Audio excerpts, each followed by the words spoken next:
Hello मेरे प्यारे दोस्त, तो आप लोग कैसे हैं। सबसे पहले गुड मॉर्निंग। तो आप सभी से मैं सुबह सुबह मिल रहा हूं, तो उम्मीद करता हूं कि आप लोग भी बहुत अच्छे होंगे और मैं भी यहाँ बहुत अच्छे से हूं। तो मैं आपके लिए करेंट अफेयर्स लेकर आया हूं।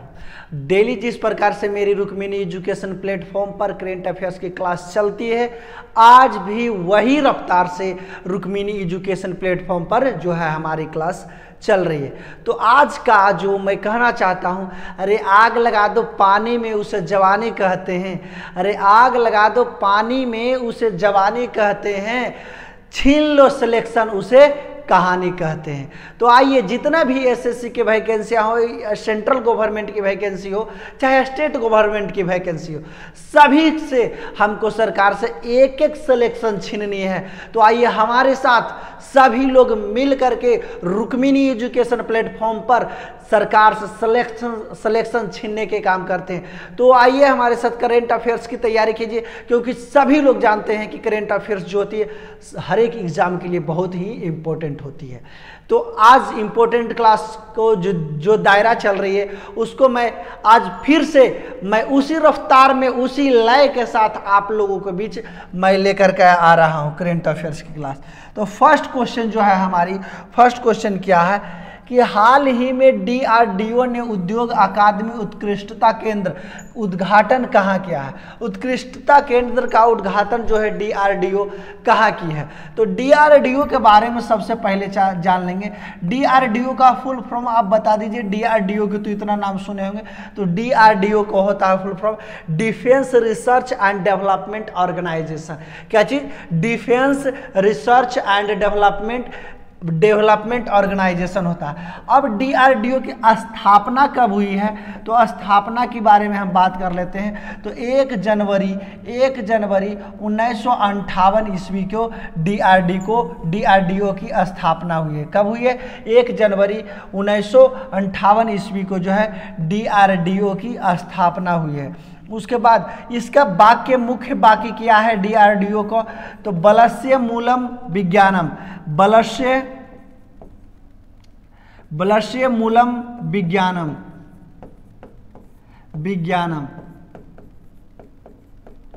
बलस्य मूलम विज्ञानम का मतलब क्या होता है?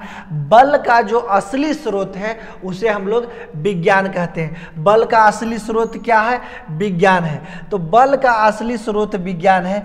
तो डीआरडीओ कंपनी जो है, डीआरडीओ जो कंपनी है, डीआरडीओ जो कंपनी है, डीआरडीओ ने जो है अपनी सबसे उत्कृष्टता केंद्र, यानी सबसे उत्कृष्टता जो केंद्र है, सबसे उत्कृष्टता केंद्र है वो कहाँ अपना स्थापित की है? तो आईआईटी हैदराबाद। कहाँ? आईआईटी हैदराबाद आईटीआई हैदराबाद में इन्होंने अपनी कंपनी स्थापित की है। कहाँ? आईआईटी हैदराबाद में इन्होंने अपनी जो है कंपनी स्थापना की है। कहाँ की है? अपनी कंपनी स्थापना की है। अब जो ई कंपनी डीआरडीओ जो आईटीआई हैदराबाद में वो सबसे उत्कृष्टता, इसका उद्देश्य क्या है कि इसका उद्देश्य क्या है? तो इसका उद्देश्य देख लीजिए कि डीआरडीओ जो defence research and development organisation जो हमारे डीआरडीओ बोर्ड है, उसका उद्देश्य क्या है? तो मेक इन इंडिया। क्या चीज?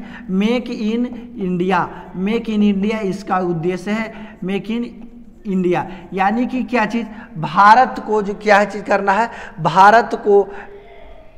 भारत को क्या चीज करना है? भारत को डेवलप कंट्री यानी भारत को विकास करना है। इसीलिए डीआरडीओ ने आईआईटी हैदराबाद की स्थापना की है।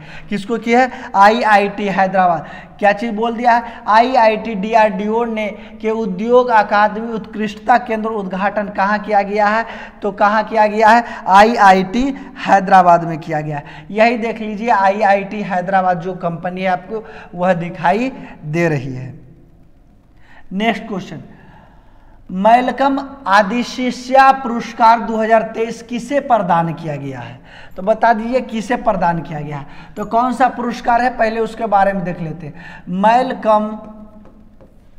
मैलकम आदिशिष्या पुरस्कार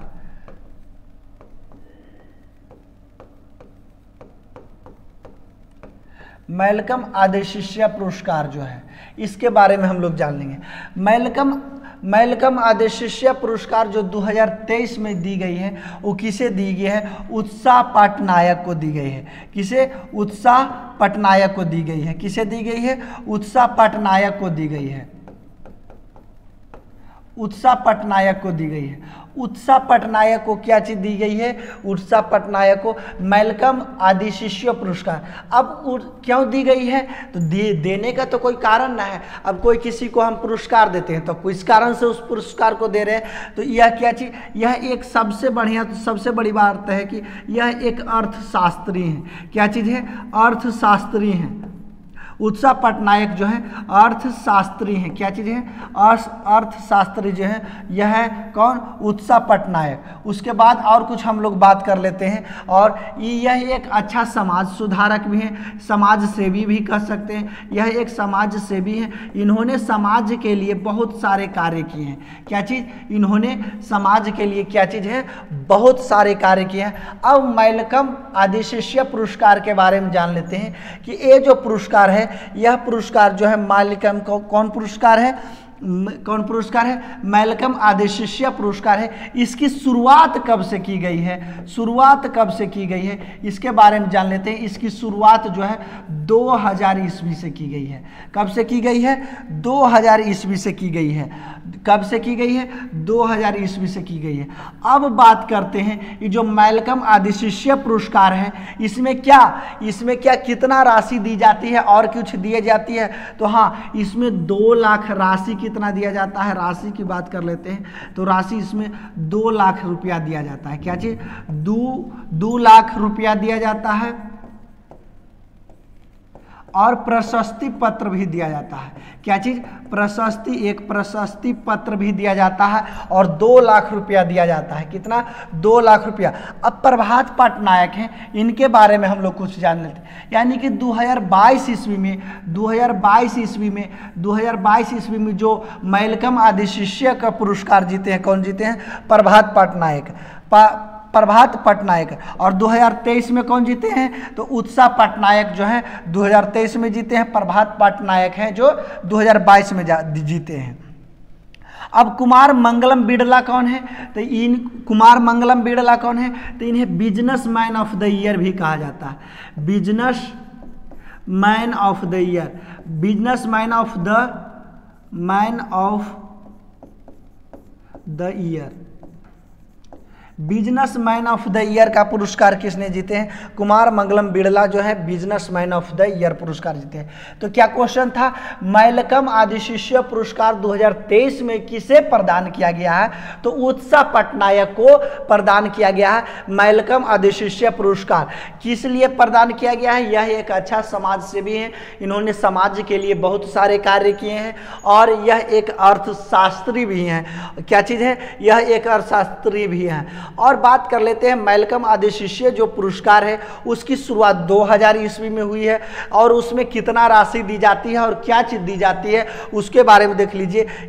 इसमें क्या चीज़? 2 लाख रुपया दिया जाता है और एक प्रशस्ति पत्र दिया जाता है। और प्रभात पटनायक कौन है? तो प्रभात पटनायक को मैल्कम आदेशिष्य का जो पुरस्कार है 2022 ईस्वी में किन्हें दिया गया था? प्रभात पटनायक को दिया गया था। कुमार मंगलम बिड़ला कौन है? तो इसे business man of the year के अवार्ड से सम्मानित किया गया था। 2022 के business man of the year के अवार्ड से सम्मानित किया गया था। किसे? कुमार मंगलम बिड़ला को। नेक्स्ट देख लेते हैं। यही है कौन? उत्साह पटनायक जो है यही हैं। देखिए यह सोचते रहते सब घड़ी की अर्थशास्त्री हैं तो ये अर्थशास्त्र के बारे में कैसे डेवलपमेंट की जाए, कैसे क्या चीज़ करनी जाए, वो ये बारे में हरदम सोचते रहते हैं। नेक्स्ट देख लेते हैं। बायोपिक 800 किस खिलाड़ी के जीवन से प्रेरित है? किस खिलाड़ी से? बायोपिक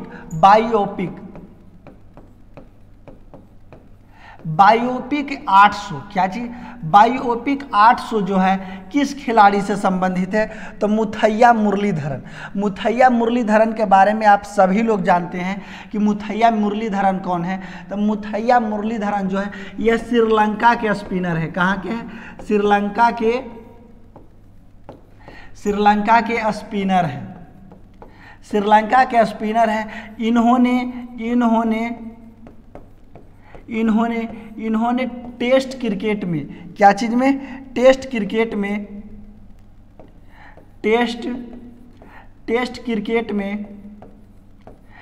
क्रिकेट में इन्होंने 800 विकेट लिए हैं। कितने विकेट लिए हैं? सबसे अधिक विकेट, यानी कि सबसे अधिक विकेट लेने वाले हैं, सबसे अधिक विकेट लेने वाले हैं, सबसे अधिक विकेट जो हैं लेने वाले हैं कौन? मुथैया मुरलीधरन। इन्हीं के नाम पर एक बायोपिक है, बायोपिक 800 जो है मुथैया मुरलीधरन का बायोपिक है। किनका बायोपिक है? मुथैया मुरलीधरन का बायोपिक है। बायोपिक क्या है? मुथैया मुरलीधरन का बायोपिक, मुथैया मुरलीधरन का क्या है? बायोपिक 800। अब देखिए इसका निर्माता, बायोपिक 800 बना है, इसका तो निर्माता कोई होंगे, तो निर्माता कौन है? निर्माता इसके देख लीजिए, निर्माता ये भी छाप लीजिएगा, क्योंकि क्रिकेट से जो क्वेश्चन आती है बहुत ही इंपॉर्टेंट आती है। तो इनको निर्माता विवेक रंगाचारी, कौन है? विवेक रंगाचारी, विवेक रंगाचारी जो हैं, विवेक रंगाचारी जो हैं इनके निर्माता हैं। और कि इनके बायोपिक है किनके बायोपिक है? बायोपिक 800 किनके हैं? तो मुथैया मुरलीधरन के हैं। ये आपको याद करनी होगी। यही मुथैया मुरलीधरन है जो श्रीलंका का खिलाड़ी है। कहाँ का? श्रीलंका का खिलाड़ी है। एक समय आप लोग जानते होंगे जो मुथैया मुरलीधरन है वो अपने फिरकियों पर कई को नचाते हुए दिखाई देंगे। कई बार आप लोग देखे होंगे कि गौतम गंभीर इंडियन प्लेयर जो ओपनर हैं वो भारत की तरफ से खेलते हैं। और कभी इनको गौतम गंभीर के जब नए स्टार्टिंग में आए थे तो ये कई बार ने अपनी फिरकियों पर नचा दिए। यह एक स्पिनर बॉलर है जो टेस्ट क्रिकेट में 800 विकेट ले चुके हैं। और इनके जो बायोपिक है 800 जो है इनके जिनके निर्माता कौन है? विवेक रंगाचारी हैं। नेक्स्ट देख लेते। 20 मास्टर एथलीट्स इंडोर चैंपियनशिप 2023 में स्वर्ण पदक जीतने वाली सबसे उम्रदराज धावक कौन है? तो उम्रदराज यानी सबसे, आप जानते होंगे कि अगर जो बुजुर्ग कोई व्यक्ति है, आपके दादी हो चाहे किसी के दादी हो, तो उनका नाम जो होता है कुछ अलग होती है, जैसे कि गायत्री, सावित्री, इस प्रकार से भगवान का नाम रखा जाता है। तो उसी प्रकार से जो इस ऐसे भी चुन सकते हैं भगवान के नाम से, या कि यानी सबसे उम्रदराज वाले व्यक्ति कौन है? तो भागवनी देवी डागर, भागवनी देवी डागर। इन्होंने 95 वर्ष के एज में जो है क्या चीज़? स्वर्ण पदक जीते हैं। कितने स्वर्ण पदक जीते हैं? तो इन्होंने 3 स्वर्ण पदक जीते हैं। कितना? 3 स्वर्ण पदक जीते हैं। 3 स्वर्ण पदक इन्होंने जीते हैं। कौची में जीते हैं? तो 60 मीटर रेस में जीते हैं। कितना? 60 मीटर रेस में जीते हैं। डिस्कस थ्रो में जीते हैं, डिस्कस थ्रो में जीते हैं। और किस चीज में जीते हैं? शॉर्ट पुट में जीते हैं। शॉर्ट पुट में इन्होंने जीते हैं, शॉर्ट पुट में जीते हैं। तो 60 मीटर रेस हो गया, डिस्कस थ्रो हो गया, और शॉर्ट पुट में इन्होंने कितना? 3 स्वर्ण पदक जीते हैं। और भगवानी देवी डागर जो है सबसे उम्रदराज हैं। सबसे उम्रदराज होते हुए 95 साल इनको हो चुका है। और यह भारत को 3 गो स्वर्ण पदक जिता चुके हैं। कौन जिता चुके हैं? भगवानी देवी डागर जो है भारत के लिए। अब देखिए सविता पुनिया किस खेल से संबंधित है? किस खेल से संबंधित है सविता पुनिया? किस खेल से संबंधित है? तो जान लीजिए किस खेल से संबंधित है सविता पुनिया। तो इन्होंने हॉकी से संबंधित है, हॉकी खेल से संबंधित है। अब संजीता पुनिया, सविता पुनिया, संजीता चानू होगा। क्या चीज? चानू। संजीता चानू किस खेल से है? Weight lifting, weight lifting. Sanjita Chanu के बारे में आप लोग जानते ही होंगे कि जो संजीता चानू है क्या चीज़ है? संजीता चानू जो हैं कि इन्होंने वेट लिफ्टिंग यानी कि अपने ग्राउंड में गए थे तो कुछ ड्रिंक करके गए थे, जिसके कारण इन्हें 4 सालों के लिए इन्हें खेल से वर्जित कर दिया गया है। और जितना भी इन्होंने स्वर्ण पदक और कोई भी मेडल जीते हैं उनको छीन लिया गया है और 4 सालों के लिए इन्हें वर्जित किया गया है। अंजलि शर्मा कौन है? तो पर्वतारोही है। कौन है? पर्वतारोही। अंजलि शर्मा कौन है? पर्वतारोही है। लेकिन सबसे देख लीजिए क्वेश्चन है, विश्व मास्टर एथलेटिक्स इंडोर चैंपियनशिप 2023 में जो हुई है, जिसमें 3 स्वर्ण पदक जीतने वाली सबसे उम्रदराज धावक कौन बनी है? तो भगवनी देवी डागर जो है सबसे उम्रदराज व्यक्ति बने हैं। यही है भगवनी देवी डागर जो है यही है सबसे उम्रदराज व्यक्ति जो भारत के लिए 3 स्वर्ण पदक जीते हैं। कौन कौन में जीते हैं? 60 मीटर रेस में जीते हैं। 60 मीटर रेस, डिस्कस थ्रो और शॉर्टपुट। डिस्कस थ्रो शॉर्टपुट तो जानते होंगे, जो गोला फेंका जाता है उसको शॉर्टपुट कहा जाता है। क्या चीज? शॉर्टपुट कहा जाता है। और डिस्कस थ्रो यानी कि एक चक्री टाइप के होता है, इसको इस टाइप से भिगा जाता है, उसको क्या चीज कहते हैं? डिस्कस थ्रो कहते हैं। नेक्स्ट देख लीजिए, किस देश में टेक्सास राज्यों में एक डेयरी फार्म में आग लगने से 18,000 गायों की मौत हो गई है? कितने गायों की मौत हो गई है? 18,000। तो टेक्सास जो राज्य है किस देश का राज्य है? तो अमेरिका का राज्य है। किस देश का राज्य है? अमेरिका का राज्य है। अब टेक्सास के बारे में जानते हैं हम लोग।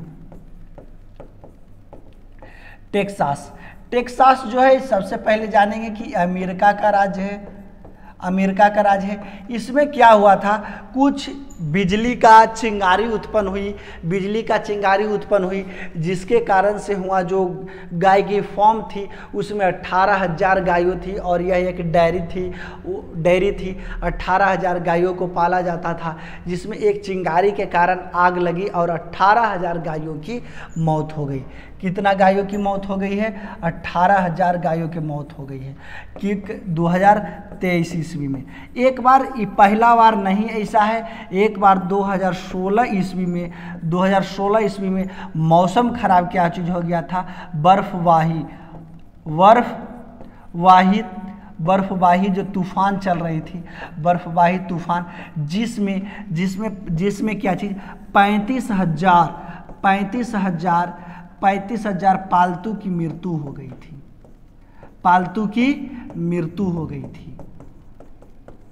कितनी की मृत्यु हो गई थी? 35,000 को। तो कहाँ आया था? अमेरिका में। किस देश में? टेक्सास राज्य का भी नाम याद कर लीजिएगा बहुत ही अच्छे से। टेक्सास राज्य को में एक डेयरी फार्म थी, आग लगी है जिसके कारण 18,000 गायों की मौत हो गई है। तो वो किस देश में पड़ता है? तो अमेरिका में पड़ता है। नेक्स्ट देख लीजिए, हाल ही में विश्व विरासत दिवस कब मनाया गया है? तो 18 अप्रैल को विश्व विरासत दिवस मनाया गया है। कब? 18 अप्रैल को जो है विश्व विरासत दिवस मनाया गया है। तो 18 अप्रैल को जो विश्व विरासत दिवस मनाया गया है, तो क्यों मनाया गया है? यानी कि जो भारत में विरासत है उसकी बढ़ावा देने की बात कही गई है। विरासत के मतलब क्या हुआ? यानी कि जो हमारी पुरानी वस्तुएं हैं, जैसे कि ताजमहल पुरानी है, रेड फोर्ट यानी हमारी लाल किला हो गई, जामा मस्जिद हो गई, कुतुब मीनार हो गई, ये सब जो है इनको क्या चीज़ संरक्षण प्रदान करने के लिए जो है मनाया जाता है। यह विश्व विरासत दिवस कब से मनाया जाता है? विश्व विरासत दिवस की अगर जो हम लोग बात करते हैं कब से मनाया जाता है? कब से मनाया जाता है? तो यह जो मनाया जाता है 1983 ईस्वी से मनाया जाता है। कब से मनाया जाता है? 1983 ईस्वी से मनाया जाता है। 10 अप्रैल को क्या होता है? वर्ल्ड हेमोपैथी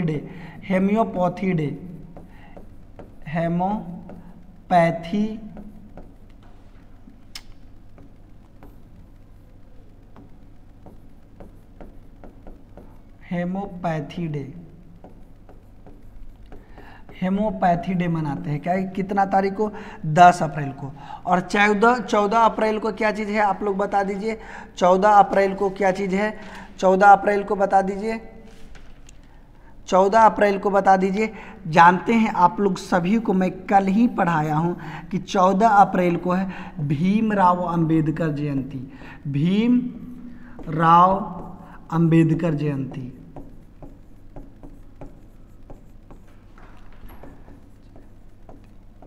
भीमराव अंबेडकर जयंती कैमा जयंती था? तो 132वां जयंती था भीमराव अंबेडकर को। जानते हैं भीमराव अंबेडकर के 132वें जयंती पर हमारे देश के माननीय प्रधानमंत्री श्री नरेंद्र मोदी जी जो हैं उन्होंने 125 फुट ऊंचे मूर्ति को इन्होंने माला समर्पित किया था और समर्पित किए हैं और उनका उद्घाटन भी किए हैं। और 13 अप्रैल को क्या चीज़ होता है आप लोग जानते होंगे। 13 अप्रैल का सबसे दुखद दिन है जालियांवाला बाग हत्याकांड। जालियांवाला बाग हत्याकांड। जलियांवाला बाग हत्याकांड को अभी तक पूरा 104 वर्ष पूर गया है। कितना वर्ष पूर गया है? 104 वर्ष पूर गया है। तो 18 अप्रैल को विश्व विरासत दिवस हम लोग मनाते हैं, 10 अप्रैल को वर्ल्ड हेमोपैथी डे, 14 अप्रैल को भीमराव अंबेडकर जयंती और 13 अप्रैल को जालियांवाला बाग हत्याकांड। जालियांवाला बाग हत्याकांड में आप लोग जानते होंगे कि कुछ इसमें विशेष जानकारी दे देते हैं कि जालियांवाला बाग हत्याकांड में क्या हुआ था कि डॉक्टर सत्यापाल और डॉक्टर किचलू को गिरफ्तारी कर लिया गया था, क्योंकि इससे पहले रोलेक्ट एक्ट आया था जिसको अंधा कानून कह दिए थे और एक मीटिंग बैठना था जालियांवाला बाग में। उससे पहले क्या चीज़ इनको जो रोलेक्ट एक्ट आई थी इसके तहत इनको गिरफ्तारी कर लिया गया था विरोध में, और इन्हीं को छुड़वाने के लिए जालियांवाला बाग जो पंजाब के अमृतसर जिला में जो जालियांवाला बाग है उसमें एक मीटिंग चल रही थी और जनरल डायर ने उधर से आए और जालियांवाला बाग के दोनों द्वार को घेर करके अंधाधुंध गोलियां चलाना शुरू कर दिए थे, जिसके कारण के हजारों लोगों की मौत हो गई थी, हजारों लोग घायल हो गए थे, जिस कारण से हम लोग उस दिन बड़ी दुखद घटना के रूप में मनाते हैं, क्योंकि कई हजार भारतीयों की मृत्यु हो गई थी और जनरल डायर जो है इस प्रकार से क्रूरता की थी। नेक्स्ट देख लेते हैं। तो यही विश्व विरासत दिवस देख लीजिए। यही सब के जो इंडिया गेट है, हमारे जामा मस्जिद है, रेड फोर्ट है, कुतुब मीनार है, उनका संरक्षण करना है। नेक्स्ट देख लीजिए, दुनिया का सबसे बड़ा नार्को स्टेट कौन सा देश बन गया है? तो नार्को स्टेट सीरिया बन गया है। कौन सा देश बन गया है? नार्को स्टेट जो है सीरिया बन गया है। आप लोग सोच रहे हो कि नार्को स्टेट है क्या चीज? आप तो नार्को स्टेट के बारे में जान गए, तो नार्को स्टेट है क्या चीज? तो नार्को स्टेट एक नशीली जिसको कहते हैं नशीली, जिससे नशा, जिसको पीने से नशा आ जाता है, यह निर्यात करता है। यानी देश को, यानी कि सीरिया जो देश है, इस देश की बात कर लेते हैं तो इस देश में जो निर्यात, यानी कि किसी भी देश की अर्थव्यवस्था की बात करते हैं तो सबसे अधिक अर्थव्यवस्था यानी सबसे अधिक डिपेंडेंट जो होती है नशीली वस्तुओं पर होती है। और कितना 90% जो है 90% डिपेंडेंट जो सीरिया है वो किस पर है? नशीली वस्तुओं पर डिपेंडेंट है। कौन से वस्तुओं पर डिपेंडेंट है? नशीली वस्तुओं पर जो है इस पर डिपेंडेंट है। और नशीली वस्तुओं को आप लोग क्यों यूज करते हैं? जैसे कि ड्रिंक्स हो गई और ड्रग्स हो गया, तो ये सब वस्तुओं को निर्यात करता है, जबकि बैन लगा दिया गया है। लेकिन क्या कर सकते हैं, सीरिया का जो अर्थव्यवस्था है, यानी पूरी अर्थव्यवस्था 90% अर्थव्यवस्था वो इसी नशीली वस्तुओं पर डिपेंड करती है। इसी कारण से नार्को स्टेट इसे घोषित कर दिया गया है और इसको इसीलिए पीते हैं ताकि थकान उकान जो शरीर की होती है उसे दूर हो जाए, थकान उकान दूर हो जाए। तो ये देख लीजिए, ये आपको ये सब जो दिखाई दे रहे हैं वो आप देखे होंगे अक्षय कुमार के मूवी में, जो ऐसे करके सूंघता और बोलता है क्या चीज़ है? पुरिया है, पुरिया। तो उसी को यही है जो ड्रग्स जो है सप्लाई हो रही है, इसी ही देख लीजिए। नेक्स्ट देख लीजिए, हाल में ही किसे कंबन पन्ना धारा चाई को GI टैग मिला है? तो क्या चीज़?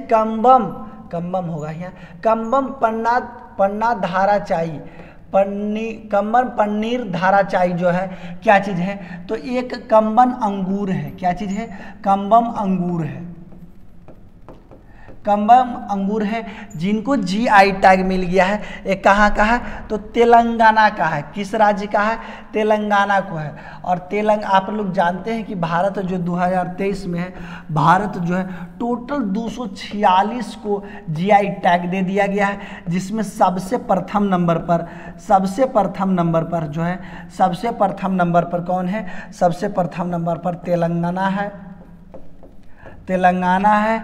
दूसरे नंबर पर अगर जो हम लोग बात कर लेते हैं तो दूसरे नंबर पर केरल है।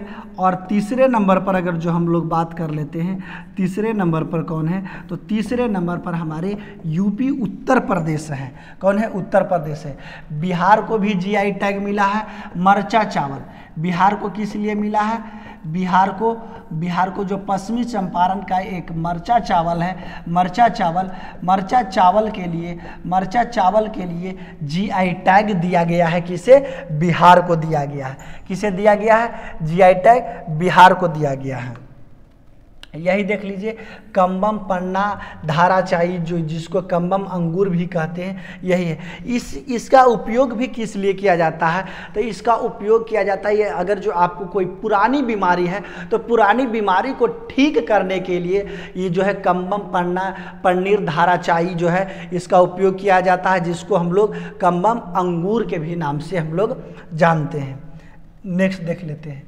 अप्रैल 2023 ईस्वी में ब्राज़ील पारा बैडमिंटन इंटरनेशनल में महिला का खिताब किसने जीता है? तो निश्या श्री सुमित ने जीता है। और जो हम लोग बात कर लेते हैं क्या चीज़? पारा बैडमिंटन में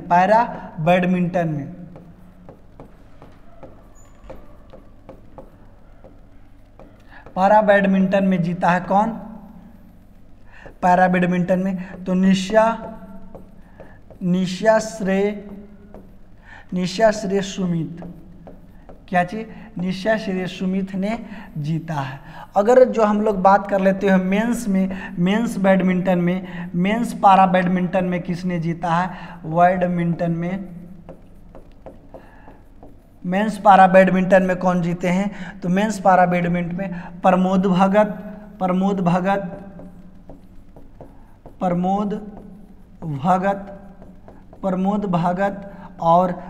भगत और सुकांत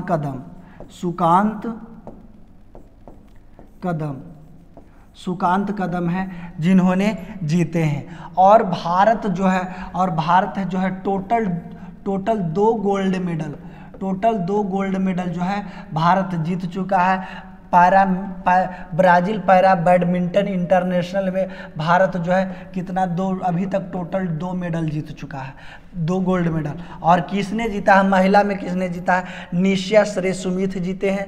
और मेंस में अगर जो बात कर लेते हैं तो प्रमोद भगत और सुकांत कदम जो है जिन्होंने गोल्ड मेडल जीते हैं। तो टोटल भारत के पास 2 गोल्ड मेडल हो गई है। यही है, देख लीजिए। नेक्स्ट देख लीजिए, कौन सा शहर 2023 में पुरुषों की हॉकी एशियाई की मेजबानी की है? तो हॉकी मेजबानी की कौन की है? चेन्नई। तो सबसे पहले हम लोग जान लेते हैं एशियाई हॉकी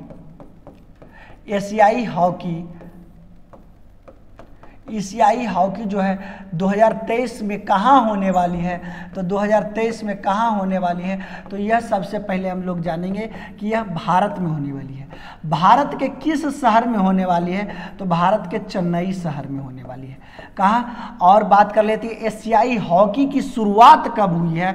तो शुरुआत बता देते हैं। इसकी जो शुरुआत हुई है 2011 ईस्वी में। और 2011 ईस्वी में जीता कौन है? तो 2011 ईस्वी में भारत जीता है। उसके बाद 2016 ईस्वी में भी भारत जीता है। कौन जीता है? भारत जीता है। उसके बाद 2018 ईस्वी में मैच ड्रॉ हो गई थी, जिसमें भारत भी जीते थे। ड्रॉ मैच हो जाता है 2 देशों के बीच, तो जिसमें भारत भी शामिल थे। तो यानी कि सबसे ज़्यादा बार एशियाई हॉकी जीतने वाला देश कौन है? तो सबसे ज़्यादा हॉकी जो जीतने वाला देश, एशियाई हॉकी जीतने वाला देश है वो भारत ही है। कौन सा देश है? भारत ही है। तो कौन सा शहर मेजबानी एशियाई हॉकी को मेजबानी कौन कर रही है? तो चेन्नई कर रही है। चेन्नई भारत में ही है। नेक्स्ट ये देख लीजिए हॉकी को इमेज है। हाल ही में जम्मू कश्मीर में किसानों के लिए कौन सा अभियान शुरू किया गया है? तो बताइए, किसान संपर्क अभियान। किसान संपर्क अभियान जो है जम्मू कश्मीर में शुरू किया गया है। अब किसान संपर्क अभियान क्या चीज़ है? तो यानी किसानों को यह बताया जाता है कि किस प्रकार से खेती करनी चाहिए, कौन सा जो नए नए तकनीक आई है, उर्वरक आई है, रासायनिक कीटनाशक दवाइयाँ जो आई है, और किस प्रकार से इतना विशाल जनसंख्या को किस प्रकार से भोजन प्रदान करनी है, कौन कौन सी किस विधि से खेती करनी है, और कौन कौन से फसल उपजानी है, कौन सीजन इसके लिए उत्कृष्ट होता है। तो ये सब बताने के लिए है जो किसान संपर्क अभियान है। इसमें आपको सभी किसान जो है संपर्क कर सकते हैं। तो ये जम्मू कश्मीर के द्वारा यह अभियान चलाया गया है। कौन सा अभियान है? किसान संपर्क अभियान जो है जम्मू कश्मीर सरकार द्वारा चलाई गई है। तो इसी प्रकार से जो है आज के लिए इतना ही, और कुछ मैं बता देता हूँ। यही जो है किसान संपर्क अभियान जो चल रही है। नेक्स्ट देख लेते हैं, चर्चित खिलाड़ी 2023 के जो चर्चित खिलाड़ी हैं वो किस खेल से संबंधित है, वो आपको ध्यान में रखनी होगी।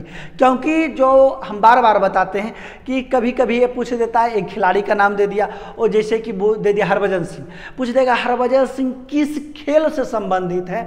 तो ऐसा भी एग्जाम, SSC के एग्जाम में ज़्यादा प्रश्न देखने के लिए आपको मिलेगी। तो ऐसा प्रश्न भी मैं धीरे धीरे आपको देते रहूंगा, ताकि आपको कोई भी ऐसा प्रश्न है जो आपको छूट ना जाए। तो इसीलिए मेरा जो रुक्मिणी एजुकेशन चैनल, जो मेरी अपनी चैनल है, उस पर डेली सुबह 6 बजे ये सब वीडियो आती, जो करंट अफेयर्स की हमारी वीडियो है वो आते रहती है। तो आप लोग भी इसे देखिए और इसको आगे भी शेयर कीजिए। तो मैं बता देता हूँ, लक्ष्य सेन जो है किस खेल से संबंधित है? तो बैडमिंटन। आप भी हमारे साथ बोलिए ताकि आपको भी याद करने में कोई दिक्कत ना हो। तो देख लीजिए, लक्ष्य सेन किस खेल से संबंधित है? बैडमिंटन। सयंतन दास किस खेल से है? शतरंज से। सयंतन दास से सयंतन, से शतरंज, किस खेल से संबंधित है? शतरंज से। किलियन एम्बाप्पे फुटबॉलर हैं।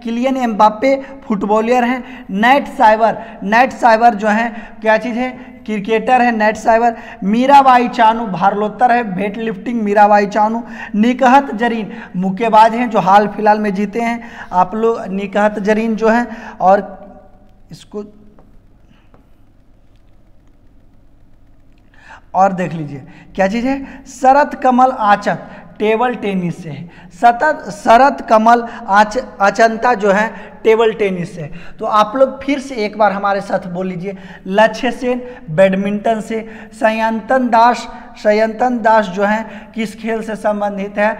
तो शतरंज से हैं। और उसके बाद किलियन एम्बाप्पे फुटबॉलर हैं। नेट साइबर जो है क्रिकेटर हैं। मीराबाई चानू जो है भारोत्तोलन है यानी कि वेट लिफ्टिंग। निखत जरीन जो है मुक्केबाज है। शरत कमल अचंता जो है टेबल टेनिस से संबंधित है।